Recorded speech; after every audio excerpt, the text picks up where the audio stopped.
আসসালামু আলাইকুম everyone, welcome to my channel. নতুন ভিডিও নিয়ে আবারও চলে এসেছি আপনাদের সামনে। আজ নিয়ে এসেছি একটি পরোটা রেসিপি, আর এটি হলো টমেটো পরোটা। টমেটোর এই পরোটাটি এতটাই মজাদার ও এতটাই সুস্বাদু যে একবার বানিয়ে খেলে অবশ্যই আরেকবারও বানিয়ে খাবেন। আমি এটা একেবারে 100% সত্যি কথা বলছি, আমার কাছে খুবই ভালো লেগেছে এই টমেটোর পরোটাটি। আর এই টমেটো পরোটাটি আমি যখন প্রথম তৈরি করেছি তখন আমার হাজব্যান্ড অফিসে ছিল। ফোন দিয়ে বলতেছি, আমি মনে হয় লাইফে সবচেয়ে মজাদার পরোটা আজই বানালাম এবং আজই খেলাম। তাই ভাবলাম এত মজাদার পরোটা যেহেতু আমি বানাচ্ছি, তাই আমি আমার সুপ্রিয় ভিউয়ার্সদের সাথে শেয়ার করি। তাই তো এই রেসিপিটি আপনাদের সাথে শেয়ার করে দিচ্ছি। এই টমেটোর পরোটা বানানোর জন্য প্রথমেই টমেটোগুলোকে আমি সিদ্ধ করে নিব। সেই জন্য একটি প্যান চুলায় বসিয়ে এর মধ্যে আমি 2টি টমেটো সিদ্ধ করে নিচ্ছি। প্যানের টমেটোগুলো দিয়ে আমি একটু পানি দিয়েছি এবং এগুলাকে আমি প্রায় 4-5 মিনিট সময় ধরে সিদ্ধ করে নিয়েছি। সিদ্ধ হয়ে এসেছে, এখন পানি থেকে তুলে নিচ্ছি। সিদ্ধ হওয়া টমেটোগুলো আমি একপাশে রেখেছি, এগুলো ঠান্ডা হয়ে আসার জন্য। ঠান্ডা হয়ে এসেছে, এখন এগুলোর উপরের খোসাগুলো ছাড়িয়ে নিচ্ছি। খোসাগুলো ছাড়ানো হয়ে গেলে এগুলাকে আমি ভালোভাবে মথে নিব। আর অবশ্যই হাত দিয়ে এই কাজটা করতে হবে, কারণ খোসাটা ছাড়াতে হাতের ব্যবহার লাগেই। আর এই পরোটা বানাতে আমি একেবারে পাকা টমেটোটা ব্যবহার করছি। খোসাগুলো ছাড়ানো হয়ে গিয়েছে, এখন এই টমেটোগুলোকে মথে নিচ্ছি। আমি প্রথমে একটা কাঁটা চামচের সাহায্যে এটাকে পিষে নিচ্ছি, কারণ কিছুটা গরম রয়েছে। এরপর হাত দিয়ে ভিতরে থাকা শক্ত অংশটাকে আমি আলাদা করে নিচ্ছি। তারপরে আবারও ভালোভাবে মথে নিব, যেন একেবারেই সফট হয়ে যায়। তাই একটু ভালোভাবেই মথে নিতে হবে। এই তো দেখুন, এভাবে আমি মথে নিয়েছি। এখন এর মধ্যে আমি প্রয়োজনীয় উপকরণগুলো দিয়ে এই পরোটার খামিরটা তৈরি করে নিব। এখন এর মধ্যে আমি 1 টেবিল চামচ পরিমাণ রান্নার তেল দিয়েছি, অর্থাৎ সয়াবিন তেল দিয়েছি। এখন দিয়ে নিচ্ছি 1/2 চা চামচ পরিমাণ লবণ। তারপরে দিয়ে দিচ্ছি 1 কাপ ময়দা। এখানে আমি প্রথমে 1 কাপ দিয়েছি, অবশ্য পরবর্তীতে আমি আবারও 1/2 কাপ অ্যাড করেছি। আর এই ময়দাটা আপনাদের ক্ষেত্রে কম বেশি লাগতে পারে, কারণ টমেটোর সাইজ তো আর সব টমেটোর সমান থাকে না, সেজন্য কম বেশি লাগতেই পারে। এখন হাত দিয়ে সবগুলো উপকরণ একসাথে মেখে নিচ্ছি। আর এখানে আমি 1.5 কাপ পরিমাণ ময়দা ইউজ করছি। আপনাদের কম বেশি অবশ্যই লাগতে পারে। আর এখানে আমার কোনো অতিরিক্ত পানির প্রয়োজন পড়েনি। এই 2টা টমেটোর সাথে আমার 1.5 কাপ ময়দা লেগেছে। তো দেখুন, পরোটার খামির তৈরি হয়ে গেল। এটাকে আমি একপাশে 10 মিনিট রেস্টে রেখে দিচ্ছি। এর মধ্যে আমি বাকি কাজটা করে নিচ্ছি। এখন আমি সেকেন্ড স্টেপে চলে আসছি। এখানে একটা মিক্সিং বোল নিয়েছি। এখন এর মধ্যে আমি একে একে 2টি ডিম ভেঙে দিচ্ছি। এখানে আমার 2টা ডিম লেগেছে। আমি 2টা ডিম দিয়ে এই ব্যাটারটা তৈরি করে নিচ্ছি। ব্যাটার বলতে এই ডিমের সাথে প্রয়োজনীয় উপকরণগুলো অ্যাড করে নিব। তারপরে পরবর্তী ভিডিওতে দেখতে পারবেন আমি এই ডিম দিয়ে কি করছি। আর পরোটার মধ্যে এই ডিমের কাজটা দেখতে হলে অবশ্যই পুরো ভিডিওটি দেখতে হবে। এখন এই ডিমের মধ্যে আমি 1/3 চা চামচ পরিমাণ লবণ দিয়েছি। এখন এর মধ্যে দিয়েছি 1 টেবিল চামচ পরিমাণ পেঁয়াজ কুচি, দিয়ে নিচ্ছি ধনিয়া পাতা কুচি। এখন এখানে আমি অ্যাড করে দিচ্ছি কাঁচামরিচ কুচি। এখানে আমি 1 টেবিল চামচ পরিমাণ কাঁচামরিচ দিয়েছি, আপনারা কম বেশি দিতে পারেন।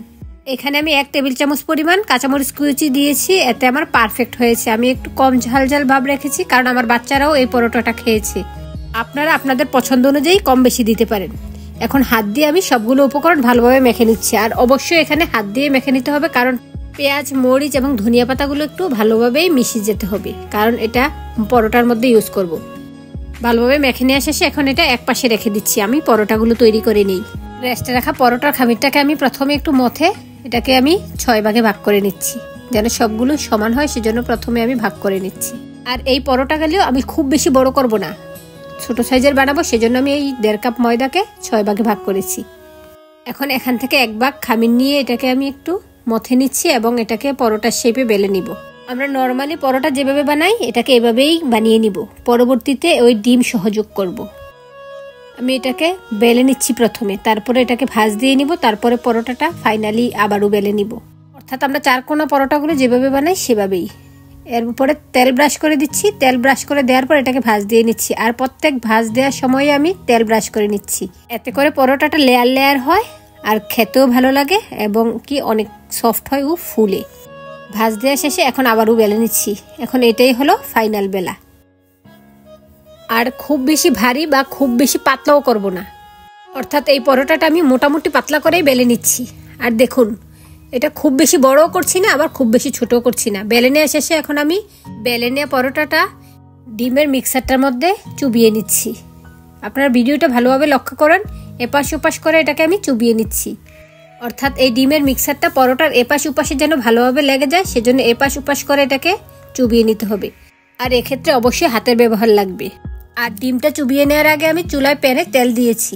তেলটা গরম হয়ে আসাতে এর মধ্যে আমি দিয়ে দিচ্ছি পরোটাটা, আর উপর দিয়ে আমি আর একটু ডিমের মিক্সারটা উপর দিয়ে দিয়েছি। এখন এক পাশ কিছুটা ভাজা হয়ে আসাতে আমি ওইটা উল্টে দিচ্ছি, অপর পাশটাও আমি ভেজে নিচ্ছি। এভাবে এপাশ ওপাশ করে এটা ভালোভাবে ভেজে নিতে হবে।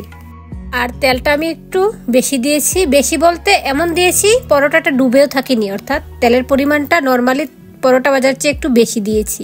তেলটা এমন পরিমাণে দিলেই এই টমেটোর পরোটাটা ভালোভাবে ফুলে ওঠে। এই তো দেখুন মাশাআল্লাহ অনেক সুন্দরভাবে এই পরোটাটা ফুলে উঠেছে।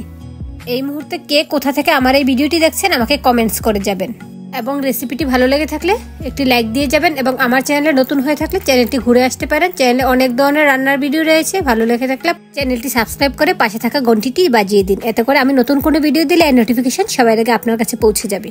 আর ভিডিওটি বেশি বেশি করে শেয়ার করে দিন ফ্রেন্ডস ও ফ্যামিলির সাথে, কারণ আপনাদের লাইক, কমেন্ট ও শেয়ার আমাকে নতুন কোনো ভিডিও দিতে অনেক বেশি উৎসাহিত করে। আর ভিডিও সম্পর্কে কোনো তথ্য জানা থাকলে আমাকে কমেন্টস করবেন, আমি কমেন্টে রিপ্লাই দিয়ে দিব। এই তো একে একে আমি সবগুলো পরোটাই ভেজে নিয়েছি, আর দেখুন পরোটাটা কতটা সফট হয়েছে, আর সবগুলো পরোটাই একেবারে ফুলকো হয়েছে। টমেটোর লেয়ারযুক্ত পরোটা তৈরি হয়ে গেল। আর এই পরোটাটি খাওয়ার জন্য আলাদা কোনো কিছুর প্রয়োজন নেই, খালি খালিই খাওয়া যায়, কারণ এর সাথে রয়েছে টমেটো, রয়েছে ডিম, তাই মাংস বা সবজি কোনোটারই প্রয়োজন পড়েনি। তবে আমার ছেলে এটা সস দিয়ে খেয়েছে, ওর নাকি সস দিয়ে খেতে ভালো লেগেছে। আশা করি ভিডিওটি ভালো লেগেছে। আবার চলে আসবো অন্য কোনো নতুন রেসিপির ভিডিও নিয়ে। সেই পর্যন্ত সবাই ভালো থাকবেন, সুস্থ থাকবেন। আল্লাহ হাফেজ, আসসালামু আলাইকুম।